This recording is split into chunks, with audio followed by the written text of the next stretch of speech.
Assalamualaikum warahmatullahi wabarakatuh. Salam sejahtera, selamat pagi, salam sehat selalu. Yang terhormat, Ketua dan anggota Majelis Psikologi Wilayah Banten, yang terhormat Ketua HIMSI Wilayah Banten, beserta seluruh pengurus HIMSI Wilayah Banten. Pertama-tama, mohon maaf karena tidak bisa hadir dalam undangan dari Ketua HIMSI Wilayah Banten untuk hadir dalam musyawarah kerja pengurus dari HIMSI Wilayah Banten tahun 2024 ini. Ada beberapa hal yang ingin saya sampaikan terkait dengan perkembangan dari HIMSI pusat gitu ya, atau kegiatan-kegiatan dalam yang dilakukan oleh HIMSI pusat dan juga terkait dengan perkembangan regulasi utamanya RPP yang menjadi hal yang sangat penting bagi Bapak-Ibu sekalian untuk dijadikan sebagai program kerja dalam 1 tahun ke depan. Izinkan untuk share screen Bapak-Ibu sekalian. Jadi kalau kita lihat Bapak-Ibu sekalian, ada beberapa hal yang ingin saya sampaikan. Pertama, tentunya Undang-Undang Nomor 23 Tahun 2022 ini, yaitu terkait dengan pendidikan dan layanan psikologi, ada perubahan yang sangat mendasar terkait dengan pendidikan dan juga terkait dengan layanan psikologi. Sekarang ini memang kita harus fokus pada rancangan peraturan pemerintah, di mana di dalam Undang-Undang PLP itu ada 9 hal yang harus menjadi atau menjadi tugas dari pemerintah sebenarnya, tetapi HIMSI juga memiliki peran penting untuk memberikan asupan informasi terkait dengan RPP tersebut. Banyak hal, ada 9 hal, utamanya kalau di dalam pasal-pasal Undang-Undang PLP, satu terkait dengan tata cara penerbitan dan pencabutan STR, penerbitan perpanjangan dan pencabutan SILP, tentang tata cara pengenaan sanksi administratif pada psikolog yang menjalankan layanan psikologi yang tidak sesuai dengan jenis layanan psikologi pada STR dan SILP atau tidak memiliki SILP. Ada juga nanti di dalam peraturan pemerintah tersebut termaktub kewenangan psikolog umum, psikolog spesialis, dan psikolog subspesialis. Walaupun mungkin lebih ke besarnya gitu ya, bukan pada detailnya terkait dengan kewenangan. Kemudian mekanisme pemberian layanan, ya, kemudian psikolog luar negeri dan atau yang mereka memiliki izin melakukan layanan psikologi dari negara asing yang menjalankan layanan psikologi di Indonesia. Sanksi administratif bagi psikolog luar negeri dan atau yang memiliki izin melakukan layanan psikologi dari negara asing yang menjalankan layanan psikologi. Sanksi administrasi bagi psikolog yang tidak melaksanakan kewajiban dan pemberian layanan psikologi. Organisasi profesi juga harus termaktub dalam peraturan pemerintah, dan yang penting lagi adalah pembinaan dan pengawasan pemerintah pada induk organisasi profesi himpunan psikologi. 9 isu itu yang harus masuk di dalam peraturan pemerintah nanti ke depan. Sementara itu, ada juga hal-hal lain yang menjadi amanah dari undang-undang. Yang pertama di pasal 13 ayat 5 terkait dengan tata cara perolehan sertifikat profesi dan pelaksanaan uji kompetensi. Nah, alhamdulillah di bulan Juni ya sudah terbit terkait dengan Permendikbudristek nomor 43 tahun 2023 tentang pendidikan profesi psikologi, sehingga kemudian di 19 perguruan tinggi yang menyelenggarakan MAPRO sekarang ada beberapa yang sudah mendapatkan SK pendirian pendidikan profesi psikologi. Kemudian di pasal 53 juga ada terkait dengan rekognisi pembelajaran lampau. Ini juga menjadi tugas Saya tidak tahu apakah nanti bentuknya permen ataukah itu Kepmen, itu nanti akan didiskusikan bersama dengan Kemdikbudristek. Nah, ini juga penting adalah di salah satu pasal juga ada yang terkait dengan ADART HIMSI, ya ADART HIMSI dan juga organisasi profesi itu juga harus menyesuaikan paling lama 3 Agustus 2024, gitu ya. Karena memang aturannya kalau Undang-Undang Nomor 23 Tahun 2022 itu diterbitkan tanggal 3 Agustus 2022 dan ada waktu 2 tahun untuk menyelesaikan, maka hal-hal itu juga harus diselesaikan. Termasuk terkait dengan penyesuaian program Magister Psikologi Profesi ya, yang diselenggarakan oleh perguruan tinggi yang sebenarnya 2022 sudah tidak lagi menerima mahasiswa dan sudah mulai menyesuaikan dengan program psikologi profesi psikolog umum, spesialis dan subspesialis yang itu dibatasi sampai di 2025.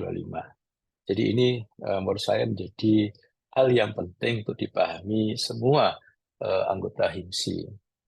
Nah, alhamdulillah di awal 2024 RPP itu sudah masuk di dalam Proksun.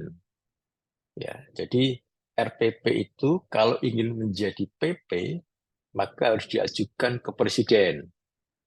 Ya, diajukan Presiden untuk kemudian masuk sebagai Proksun istilahnya, program penyusunan peraturan pemerintah. Jadi alhamdulillah kita ada 28 ya, 26 atau 28 RUU yang mohon maaf, RPP sebagai turunan undang-undang yang diarahkan untuk menjadi proksun atau program penyusunan. Dan alhamdulillah RPP eh, psikologi ya, nama RPP-nya nanti RPP Pendidikan dan Psikologi masuk, di mana kalau di dalam keputusannya itu tertulis bahwa menetapkan rancangan peraturan pemerintah sebagaimana tercantum dalam lampiran yang merupakan bagian tidak terpisahkan dari keputusan Presiden sebagai program penyusunan peraturan pemerintah. Artinya RPP tersebut menjadi tugas dari pemerintah untuk menyelesaikannya menjadi PP. Jadi harus melewat yang namanya Proksun. Dan Proksun ini berlaku di jangka waktu 1 tahun. Hingga harapan saya memang sebelum batas waktu tanggal 3 Agustus 2024 sudah selesai program penyusunan dari RPP tadi. Kalau kita lihat RPP RPP tentang pelaksanaan Undang-Undang 23 2022 itu sudah masuk di situ ya. Jadi masuk ada 7 hal yang menjadi concern dan yang menjadi permakalsanya itu adalah dari Kemendikbudristek gitu ya. Jadi terkait dengan tadi yang saya sebutkan ada 9 hal tadi, itu ada beberapa hal yang dijadikan satu menjadi 7 hal tadi. Mulai dari STR, kemudian SILP, kemudian sanksi, kewenangan, pemberian layanan, kemudian bagaimana psikolog luar negeri dan lulusan luar negeri, dan juga organisasi profesi, serta pembinaan dan pengawasan. Itu isu-isu yang menurut saya menjadi hal yang sangat penting. Nah, apa keterkaitannya dengan KLB gitu ya. Jadi KLB itu merupakan amanah dari KLB 2023 yang alhamdulillah dan terima kasih karena HIMSI wilayah Banten sudah eh, bersedia untuk menjadi tuan rumah dari KLB tadi. Nah, tentunya kalau kita kaitkan tadi bahwa harus akan ada perkembangan RPP, di mana RPP itu juga akan menjadi dasar dari ADART dan juga kalau dalam ADART kita telah ditetapkan bahwa perubahan ADART dan perubahan kode etik psikologi harus lewat kongres gitu ya. Bisa kongres atau kongres luar biasa. Jadi saya berharap nanti teman-teman dari HIMSI wilayah Banten dengan berkomunikasi dengan pengurus pusat gitu ya, karena memang sebenarnya kongres itu kan tugas dari pengurus pusat yang kemudian didelegasikan pada tuan rumah. Ya, tuan rumah hasil keputusan KLB 2023 adalah HIMSI wilayah Banten. Ada beberapa hal yang ingin saya sampaikan terkait dengan kongres luar biasa tadi ya. Jadi kalau saya lihat, saya sudah mendapatkan informasi dari Ketua HIMSI Wilayah Banten bahwa tema Kongres Luar Biasa 2024 adalah harmonisasi dan inovasi psikologi menuju layanan yang berkualitas dan bermanfaat. Ini menurut saya menjadi hal yang sangat penting karena dalam dalam konteks eh, apa keberadaan HIMSI ini, mau tidak mau kita harus selalu menyelaraskan dengan undang-undang. Ya, makanya nanti kami dari pusat sudah menyusun ada beberapa hal. Yang pertama adalah rancangan terkait dengan standar layanan psikolog, gitu ya, standar layanan psikologi untuk psikolog. Nanti ke depan akan ada untuk psikolog spesialis dan juga psikolog subspesialis. Karena kita belum tahu psikolog spesialisnya itu apa saja. Kami juga sedang menyusun draft terkait dengan draft standar kewenangan. Ada draft terkait dengan standar eh, kompetensi. Kemudian ada draft terkait dengan standar ujian dari yang sekarang namanya LP3U gitu ya, dulunya PKPP di Mapro, ya, terkait dengan uji kompetensi pada profesi psikolog dan tentunya juga kode etik psikologi. Jadi kita berharap di dalam kongres nanti itu fokus pada bagaimana mengharmonisasikan antara peraturan, pendidikan, standar layanan, sehingga harapan ke depan pendidikannya juga semakin berkualitas, standar layanannya semakin berkualitas, dan juga layanan psikologinya juga akan semakin berkualitas. Karena kita tahu sendiri bahwa kita itu sangat beragam, ya. Kalau informasi misalnya dari 13.003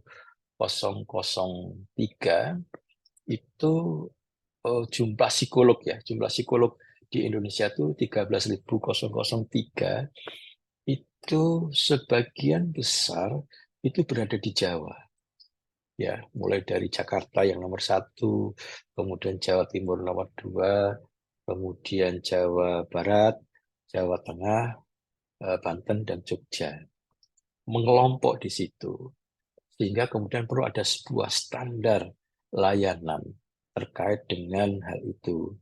Ya, mulai dari standar pemeriksaan, standar laporan, sampai standar tarif. Nah, ini sedang dikerjakan oleh tim ad hoc yang dibentuk oleh pengurus pusat, dan nanti juga kita minta juga masukan-masukan dari eh, dari wilayah maupun dari asosiasi ikatan. Uh, eh, Menurut saya ke depan juga harus juga kita mempertimbangkan terkait dengan apa yang harus dilakukan dalam kongres luar biasa. Nah, kongres luar biasa itu kegiatan-kegiatannya tidak harus kongres saja, gitu ya. Jadi ada kegiatan-kegiatan lain yang menuju pada kongres. Silahkan teman-teman sekalian untuk membuat misalnya festival atau membuat workshop, membuat seminar atau apapun untuk mendukung adanya kegiatan kongres luar biasa. Saya juga sudah mendapatkan logo yang ditawarkan, dan saya rasa itu sesuatu yang kami serahkan sepenuhnya kepada teman-teman dari IMSI wilayah untuk menindaklanjuti logo tersebut, dan juga kami berharap juga nanti tetap berkomunikasi dengan tim dari pengurus pusat, dan juga eh, mungkin kita perlu perlu rapat-rapat gitu ya untuk menjelaskan itu. Walaupun demikian, jadi antisipasi ya itu juga perlu dilakukan. Antisipasi yang dimaksud adalah karena kita berharap RPP itu sudah jadi PP sebelum Kongres, kan gitu ya.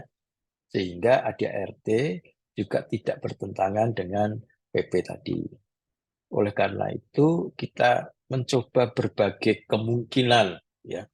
Kemungkinan pertama adalah bahwa PP sudah keluar sebelum Kongres, sehingga PP itu dijadikan dasar ADART dan tentunya kode etik, sehingga acara Kongres luar biasa bisa dilakukan untuk memutuskan ADART baru dan kode etik baru yang sesuai dengan PP ya yang diterbitkan oleh pemerintah. Nah, ada kemungkinan juga kalau misalnya PP belum ada, sehingga juga ADART juga belum sepenuhnya sesuai dengan PP, maka ada kemungkinan tetap dilakukan kongres, tetapi ADART-nya dan mungkin kode etik psikologinya itu adalah sementara.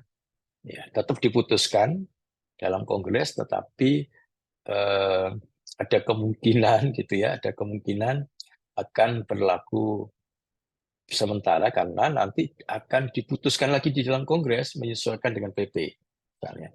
Terutama hal yang krusial itu terkait dengan hubungan antara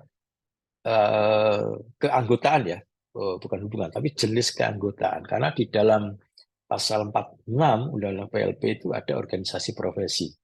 Apakah ya ini apakah tetap organisasi keanggotaannya organisasi profesi, ataukah tetap keanggotaannya adalah anggota individual atau anggotanya adalah organisasi profesi. Ini yang masih terjadi perdebatan baik di lingkungan internal kita maupun di eksternal, yaitu dengan kementerian-kementerian terkait.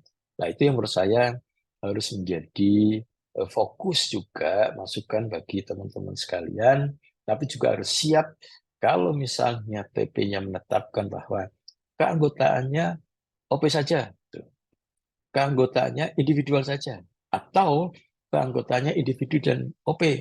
Ya, ini kami serahkan sepenuhnya ke pemerintah gitu ya. Karena bagaimanapun juga PP itu bukan lagi wilayah dari HIMSI, tapi itu adalah wilayah dari pemerintah.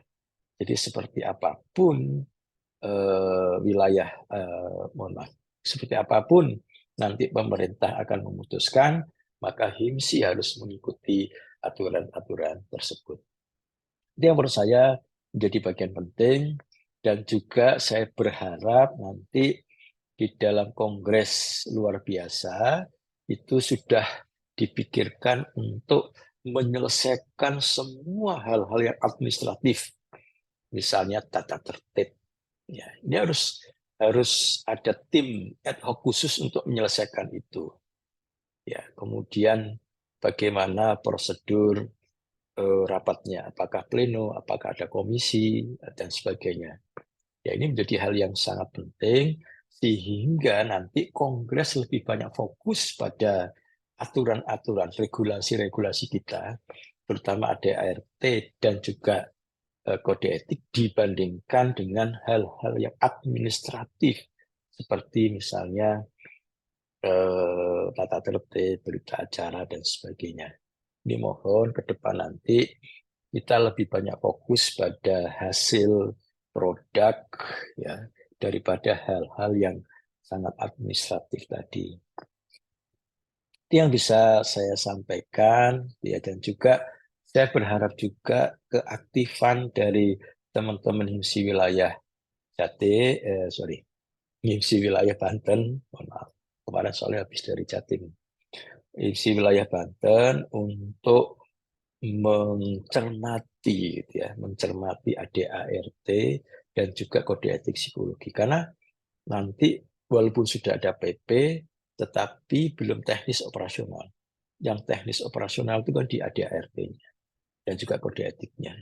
Jadi mohon teman-teman untuk selain menjadi host dari kegiatan KLB, tetapi juga tentunya juga tetap ada tim untuk mencermati ADART dan juga kode etik psikologi, karena itu akan menjadi warna kita ke depan nanti, karena menjadi regulasi organisasi kita ke depan nanti. Yang bisa saya sampaikan, sekali lagi mohon maaf tidak bisa hadir dalam musyawarah kerja, dan menurut saya sangat bagus ini, tapi ke depan nanti mungkin kalau sudah ada kepanitiaan, sudah mulai agak detail, nanti mohon kami dari pengurus pusat diundang atau kami akan mengundang untuk mendetailkan pertemuan-pertemuan itu sehingga KLB akan berlangsung menyenangkan, berlangsung produktif dan efektif dan efisien.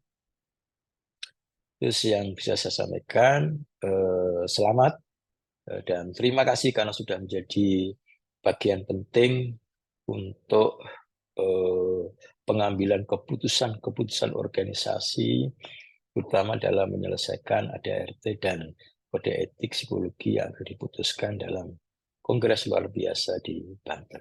Terima kasih. Assalamualaikum warahmatullahi wabarakatuh. Salam sehat selalu.